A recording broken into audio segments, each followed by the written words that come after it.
Instant gallery, whoever is interested. You ready? Yes, sir. Start with one of our notable club members, signature piece. Nice edge treatment around the rim. Nice curve, nice shape, nice foot. Took the time on the bottom and it's engraved. Or actually painted. Dan, is that your son? No, I made that. Oh, you made that. Flame. It's called Flame. I made that. This is not 2000. Flame Nylon? It's mulberry. Doesn't quite roll right with I that. did that at a Christmas demo. Okay. Flame and burner? One thing when it's torched, it gives it a nice texture, which is really interesting. It gives it a nice textural The feel. mulberry burns pretty well. It's another piece from Lars. Beautiful shape, tall, elegant, beautiful curve, well finished, nice foot, proportional foot. That's a very nice piece. Is that a glue up one? That was a Balance too. That was a piece from the waste bin out here. The bin where the big pieces of wood that you don't want to throw out, but you don't want to use, you don't want to take home. Okay. When the guy from New Hampshire,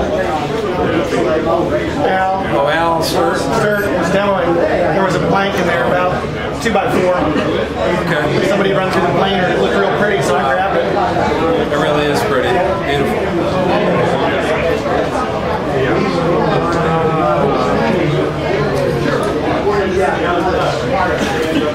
With a collection of pens, nice holders. Looks like rosewood, Coca-Cola. nice shape, elegant shape. You don't have to pick them both up.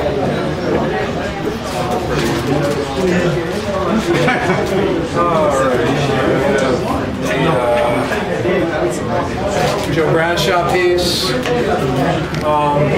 salad bowl style, open, OG curve.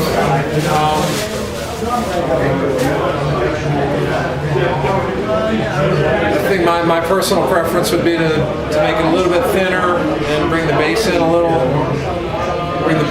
smaller, just to give it more of an actual bowl curve. But it's a pretty bowl. Merrill's piece. It's a little cup, little dish.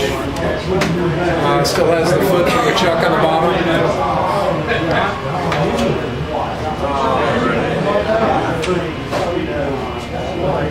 It's a beautifully finished piece. Looks like a lacquer or a wax finish of some kind. It's a absolutely beautiful sphere. A lot of work goes into laminating those pieces together. It's somewhat hollow to it. The weight? Is it hollow? It feels hollow. So it's probably constructed of, feels like a 1/4 inch thick all the way through. That's a striking piece. It's gorgeous. It could have been made in segments and how it would glue together. Yep. It's a little piece from Bob Royce. Bob always takes the time to do a nice detail on the inside, which gives a little accent, adds value to it. There's a nice rim treatment.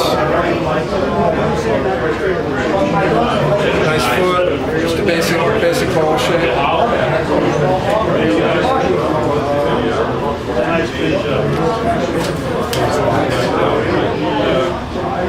Nice and pleasant. Joe Bradshaw, basic box. Has a beautiful inset lid that fits nicely into the cap. Very nice fit.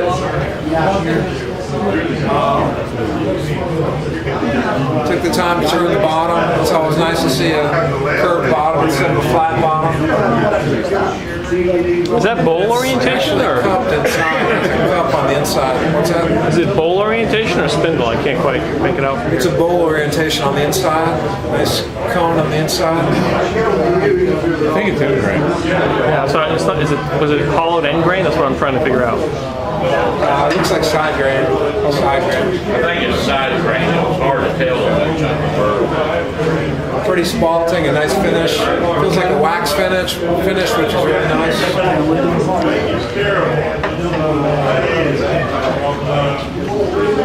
That came from India. Somebody brought it to me as a gift, Okay. and I didn't think much of it until I started looking at it and said, everything on here is turned. Okay. You know, it's like it's turned and cut up, and it came from some craft shop, and so it's apparently Yeah. But anyhow, it was It's interesting. You're right. It's Definitely everything worth bringing in and showing people. Can give you an idea of you gonna make creative options. I'm to, no, put a I'm piece not going to make together. one. So that's an interesting piece. This is from Lynn, and this is a real signature piece from Lynn, and very, very interesting. And I understand Lynn's going to be making some more signature ladies like this. Just really creative. The rim is kind of carved out right down here, right here. Okay. Feel that? Right here? Yeah, right along the very Oh, bottom. I see. Oh, yeah, yeah. Oh, I see. It's fluted, right. It's got a little carving at the base and an interesting pedestal bottom. Spalted maple, that's what it looks like to me. Yeah. Looks like ambrosia maple on top and spalted maple for the body. That's really an interesting signature piece for that. So I'd like to see, yeah. Is it solid or hollow? More, it feels solid. It feels solid, actually. So it'll be interesting to see what other kind of lady she can produce. I saw Joe at lunch today. I just ran into him down at Spirits, and he said, "Oh, take a look at what I have." It was a stool sample. I said, "Oh, this is going to be interesting." So I opened it up, and sure enough, this is a really decorative, ornate, very detailed little stool. And he took the time to turn the legs and the sides and the top. And this is really creative for a little detailed piece. It's gorgeous. It's out of maple burl. Who did that one? Joe. Joe did this. Are you bringing it to your physician? Yes, I am. Next time I go see him. So we got a kick at lunch over this one. Let's see. That's a collaborative piece. Paul Rolfe did the carving and I did the turning. We did that for a demo for the folk school.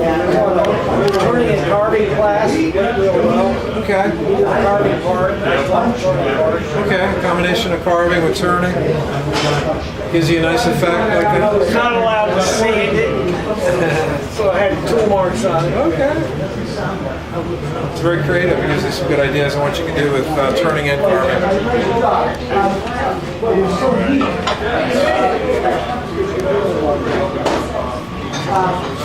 Little ornament. Man house. Man house. Beautiful different types of wood. What kind of wood is this? It's a commercial product. Okay. Laminated plywood, colored plywood. It has a little man on this side. So beautifully done. Alan does amazing work. It's been published. And looks like maple burl for a base with a decorative wire. I couldn't find any birds, so I found some. That's beautiful. No, I got it in Eastern Door.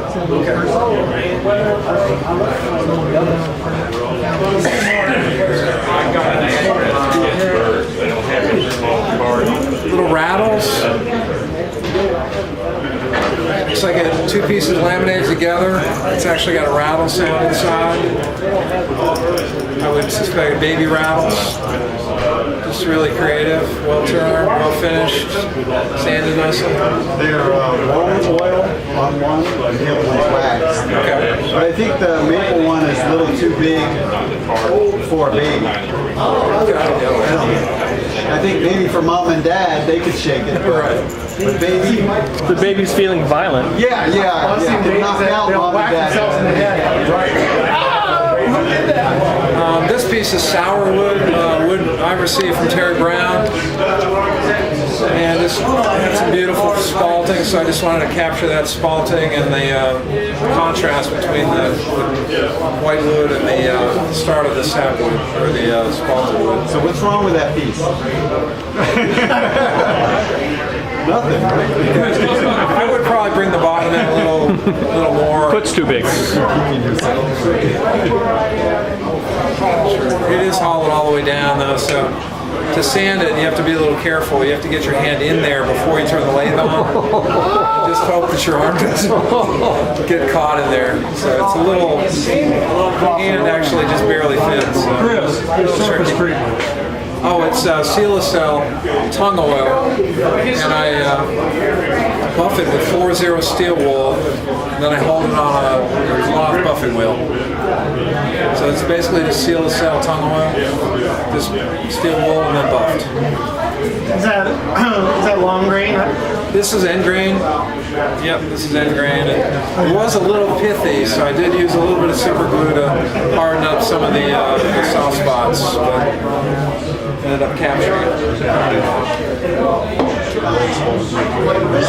Boring ball, and what are you using to get in there? I mean, what kind of system are you using? I use a freehand boring bar. I have a couple of size boring bars that allow me to go directly into end grain. And then some angled scrapers that actually will let me come out and let me finish. Same idea, I was doing some tall shapes like this, so I just did some different sizes. This is maple, same style design. Is that one piece? Yeah, this is one piece.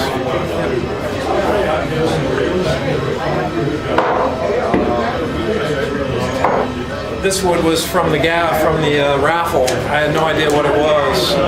It's just a black piece of wood. And I turned it and it smelled familiar, so I said, wow, that's rosewood. Really? And it was a piece I got in the raffle over here. And It's a big piece of rosewood. yeah, it sure is. So I had to make a special tool to go inside and sand it. It's a post with sandpaper wrapped around it. Force that in there and I would sand. So it's sanded all the way to the bottom, up to 400 grit. What would you sell a piece like that for? I'm not sure. Depends what my wife would want to get for it. Yeah. Well, the wood alone costs $1. Right. You know, it's $5 actually. That's right. $5. $5 a little. Box elder. Just box elder had some pretty color in it. And this was just a board. It was a 4-inch square, 4x7, 4x6 board. And it was all cracked all the way through it. And actually, I used super glue and rosewood dust just to seal those areas, but it was really cracked right through the middle of the board. And I thought, well, I want to capture that red on the top, so I just flared it and then just gave it a little foot. Will that red stay red? Yeah, it should stay red. When that, like mulberry just gets darker and darker over the years.